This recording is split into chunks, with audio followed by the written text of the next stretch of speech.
قلم بھی تو، تیرا وجود الکتاب، گنبدِ آبگینہ رنگ تیرے نور کے بعد۔ میرے آقا نے فرمایا یا جابر، اے جابر، ان اللہ تعالی، بے شک اللہ تعالیٰ نے خالق کا تخلیق کیا نور نبی کا، تیرے نبی کے نور کو، من قبل کل الاشیاء، ہر چیز کے پیدا کرنے سے پہلے۔ یہ وہ عربی الفاظ جو میں نے آپ کے سامنے پڑھے۔ اب آئیے آقا علیہ الصلوۃ والسلام کے میلاد پاک کی طرف۔ میلاد عربی زبان کا لفظ ہے۔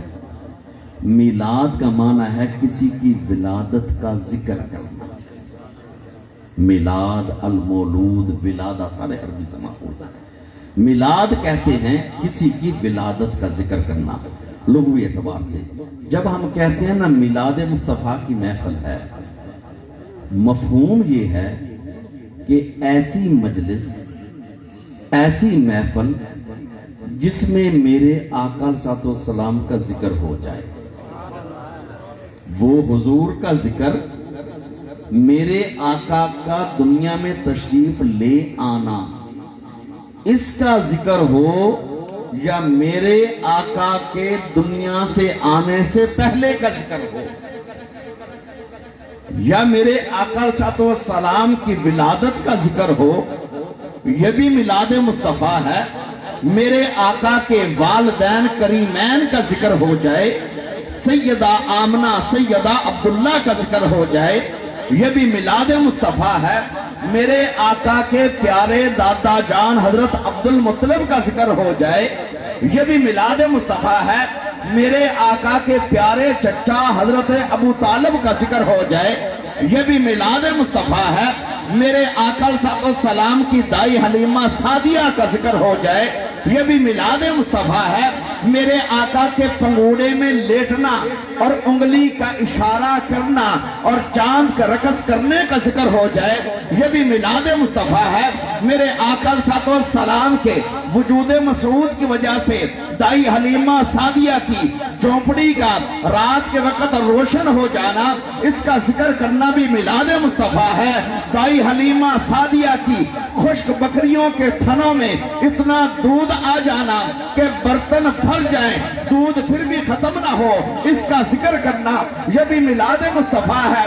میرے آقا علیہ السلام بچپن میں آقا علیہ السلام حلیمہ سعدیہ کے بیٹی اور بیٹے کے ساتھ بکریوں کے ساتھ جائیں اور بادل سایہ کرے، اس کا ذکر کرنا بھی میلاد مصطفیٰ ہے۔ میرے آقا کا مکہ کی گلیوں میں چلنے کا ذکر کرنا بھی میلاد مصطفیٰ ہے۔ میرے آقا کا غار حرا میں بیٹھنے کا ذکر کرنا بھی میلاد مصطفیٰ ہے۔ میرے آقا علیہ السلام کی ہجرت کی رات کا ذکر کرنا بھی میلاد مصطفیٰ ہے۔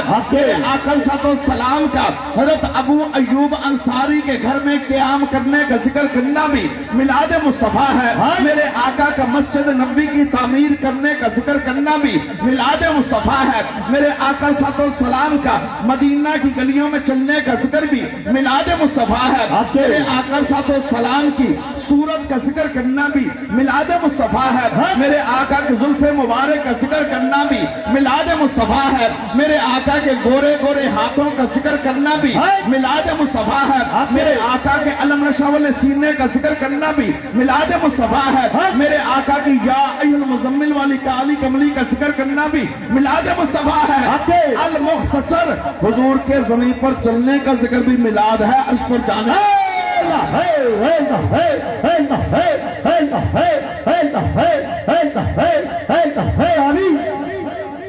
میلاد مصطفیٰ یہ لفظ ایک ہے، لیکن ایسی مجلس جس میں حضور علیہ السلام کا ذکر پاک ہو جائے، میلاد مصطفیٰ کہنا۔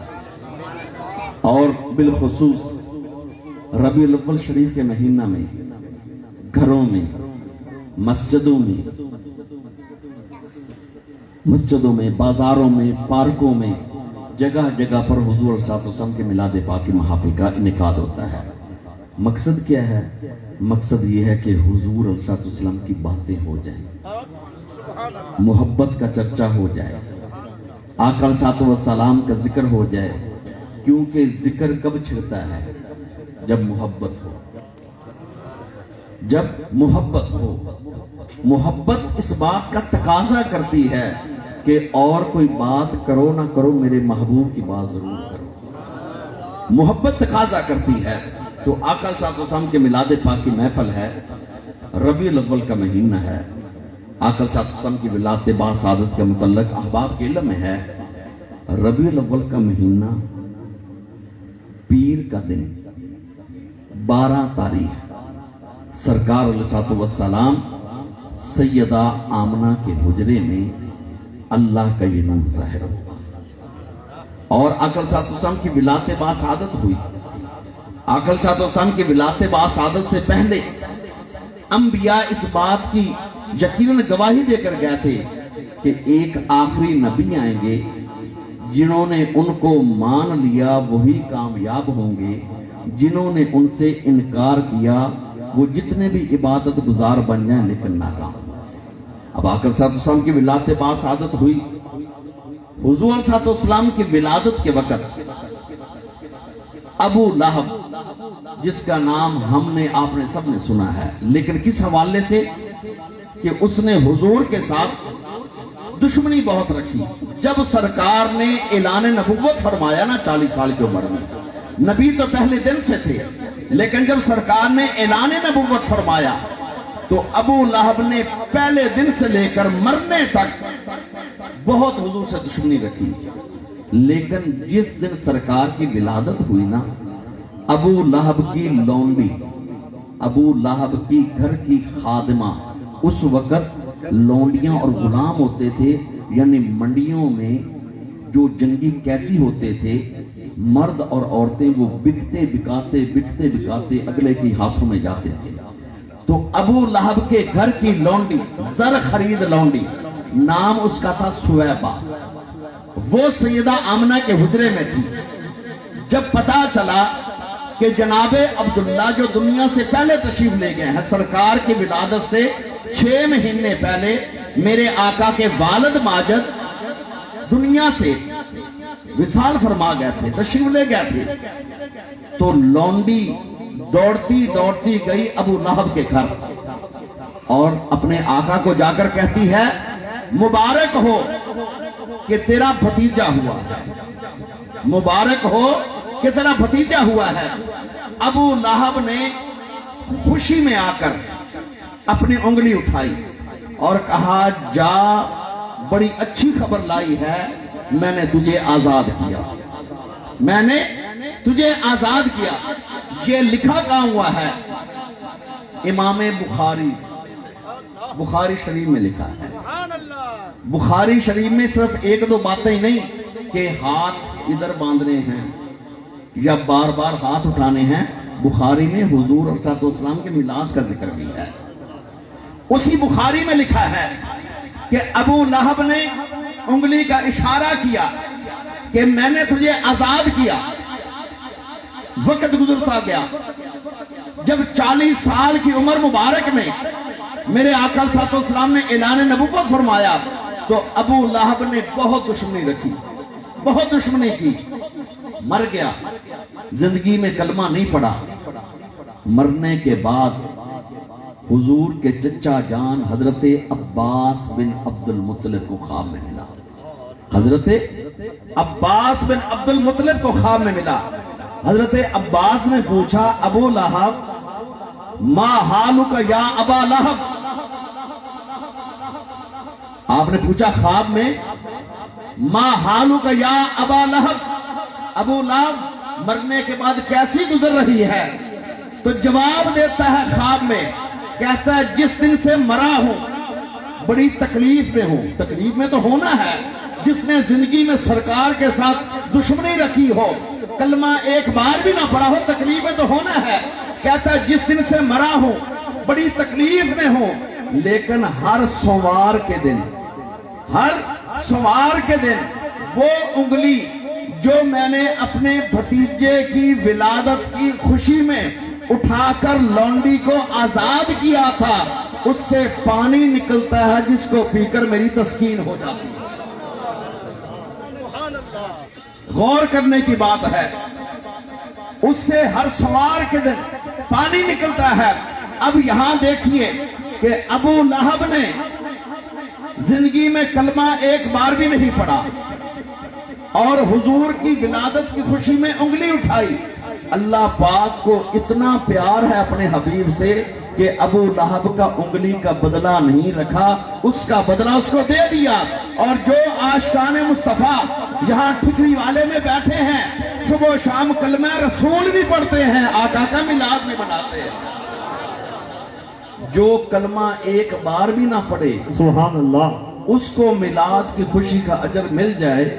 تو عبدالشکور صاحب جو آقا کا کلمہ بھی پڑھے, نماز کے سجدے بھی دے, حق کے رمضان شریف آئے روزے بھی رکھے, سبحان اللہ, زکوٰۃ فرض ہو وہ بھی ادا کرے, زندگی میں اگر حج فرض ہے تو اس کو بھی ادا کرے, اور ساتھ سرکار کا میلاد بھی منائے, تو اللہ پاک کتنے راضی ہوں گے. اور ایک اور نکتہ, ابو لہب نے انگلی اٹھائی کس خوشی میں؟ بھتیجے کی خوشی میں, صرف بھتیجا سمجھ کے, یا دوسرے الفاظ میں کہہ لیں, ابو لہب نے خوشی منائی محمد بن عبداللہ سمجھ کے, اور ہم خوشیاں مناتے ہیں محمد رسول اللہ سمجھ کے. سبحان اللہ, حق کے ابو لہب نے خوشی منائی محمد بن عبداللہ سمجھ کے, بس بھتیجا ہوا ہے, اور ہم خوشیاں مناتے ہیں محبوب خدا جان کر, حبیب خدا جان کر, خاتم الانبیاء مان کر, امام الانبیاء مان کر, سید الانبیاء مان کر آقا علیہ الصلوۃ والسلام کی ولادت کی خوشیاں مناتے ہیں. تو اللہ پاک کتنا اجر دیں گے. اور یاد رکھیے کہ پیار والے کا ذکر کسی جگہ بھی کرو تو پیار والا تو راضی ہوتا ہے. پیار والے کا ذکر کرو, پیار والا راضی ہوتا ہے. دیکھنا کہ پیار ہے کتنا. باپ بیٹے کا آپس میں پیار کا تعلق ہے. بیٹے کی تعریف کرو باپ کے سامنے, باپ راضی ہوتا ہے. شاگرد کی تعریف کرو استاد کے سامنے, استاد راضی ہوتا ہے. مرید کی تعریف کرو پیر کے سامنے, پیر راضی ہوتا ہے. اور اگر پھول کی تعریف کرو باغ کے مالی کے سامنے, مالی راضی ہوتا ہے. بلڈنگ عمارت کی تعریف کرو بنانے والے مستری کے سامنے, مستری راضی ہوتا ہے. اور جب مدینے والے کی تعریف یہاں کرتے ہیں خدا عرش مولا پر راضی ہوتا ہے. سبحان اللہ, عرش مولا پر راضی ہوتے ہیں. یہ کیسے ہو سکتا ہے کہ کوئی بندہ میلاد منائے اور رب اس سے ناراض ہو جائے؟ لوگ اب بھی, کئی لوگ اب بھی پوچھتے پھرتے ہیں, فتوے لیتے ہیں میلاد جائز ہے کہ نہیں. جس کو اب بھی سمجھ نہ آئی میلاد جائز ہے کہ نہیں, آنے کب ہے. بھلا یہ کیسے ہو سکتا ہے کہ ہو حضور کا ذکر اور رب ناراض ہو جائے؟ ہو حضور کی تعریف رب ناراض ہو جائے. یاد رکھیے جہاں پر ذکر حبیب ہوتا ہے خود خدا بھی قریب ہوتا ہے. جہاں پر ذکر حبیب ہوتا ہے خود خدا بھی قریب ہوتا ہے. یہ ہو ہی نہیں سکتا کہ ہو حضور کا ذکر اور اللہ پاک خفا ہو جائے.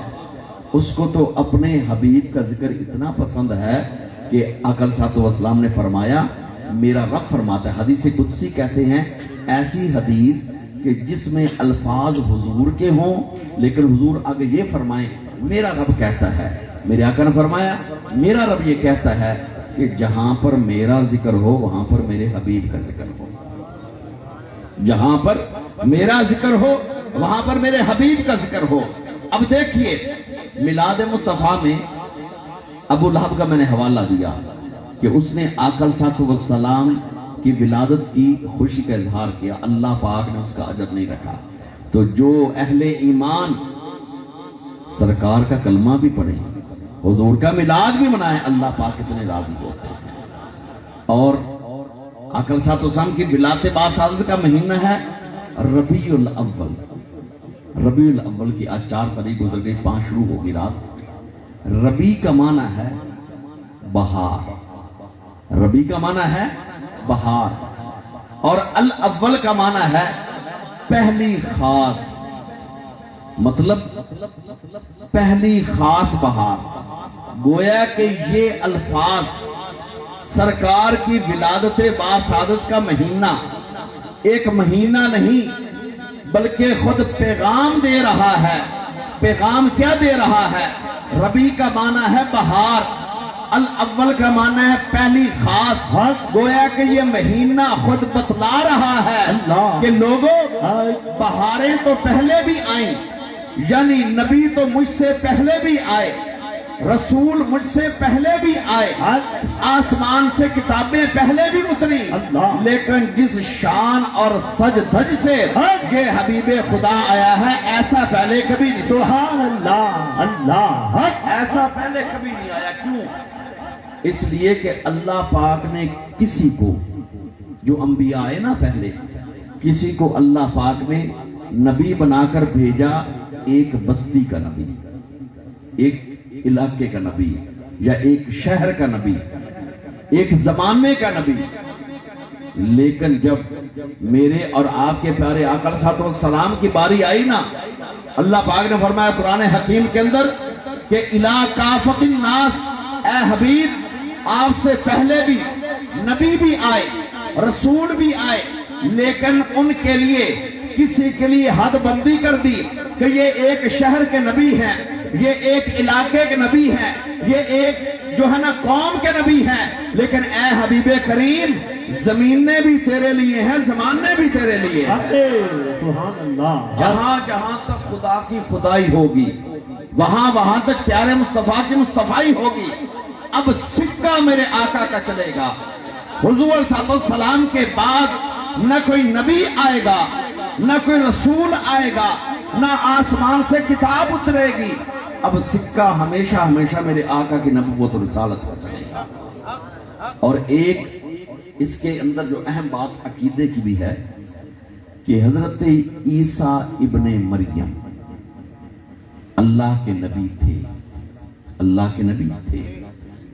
اور ایسے ان کا واقعہ تفصیلاً تو بہت لمبا ہے، لیکن اللہ پاک نے ان کو زندہ آسمانوں پر اٹھا لیا. اور جو ایسے امر ہے نا کہ ہر ایک چیز نے موت کا ذائقہ چکھنا ہے، کل نفس ذائقۃ الموت. حضرت عیسیٰ ابھی تک موت والے ذائقے سے نہیں گزرے. اللہ پاک نے زندہ آسمان پر اٹھا لیا ہے. ان کے بارے میں بخاری شریف میں آتا ہے کہ حضرت عیسیٰ کو دوبارہ زمین پر اتارا جائے گا، یعنی قیامت کے قریب قریب زمانے میں. قیامت کی نشانیوں میں سے ایک یہ بھی ہے کہ حضرت عیسیٰ کو دوبارہ زمین پر اتارا جائے گا. کچھ عرصہ وہ حیات رہیں گے، پھر موت کا ذائقہ چکھیں گے اپنے وقت مقررہ پر.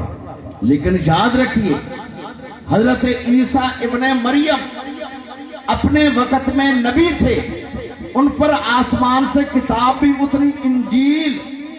لیکن اب حضرت عیسیٰ جو آئیں گے نبی بن کر نہیں آئیں گے، میرے اور آپ کے آقا کے امتی بن کر آئیں گے. اور پھر حضرت عیسیٰ کے بارے میں حدیث پاک میں آتا ہے کہ عیسائیوں کے سامنے حضرت عیسیٰ اس دو کام کریں گے.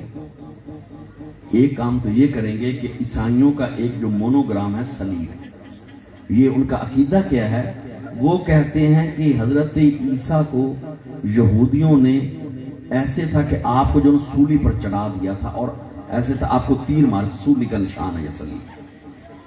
تو حضرت عیسیٰ تمام عیسائیوں کے سامنے اس نشان کو توڑیں گے اور توڑ کر کہیں گے تم تو کہتے تھے کہ مجھے انہوں نے سولی پر چڑھا دیا ہے، مجھے تو میرے رب نے زندہ آسمانوں پر اٹھا لیا. اور دوسرا حضرت عیسیٰ ایک اور کام کریں گے کہ ایک خنزیر کو اپنے سامنے تلوار کے ساتھ قتل کریں گے اور کہیں گے کہ تم اس کا گوشت کھاتے ہو، حالانکہ یہ وہ جانور ہے جو نہ امت محمدی میں حلال ہے نہ پچھلی امتوں میں حلال تھا. یہ حضرت عیسیٰ کام کریں گے. اور حضرت عیسیٰ جتنی دیر رہیں گے پیارے آقا علیہ السلام کے دین کی ہی تبلیغ کریں گے. تو آپ کو بتا یہ رہا تھا کہ ربیع الاول کا مہینہ ایک پیغام دے رہا ہے کہ نبی اور رسول میرے آقا سے پہلے بھی آئے،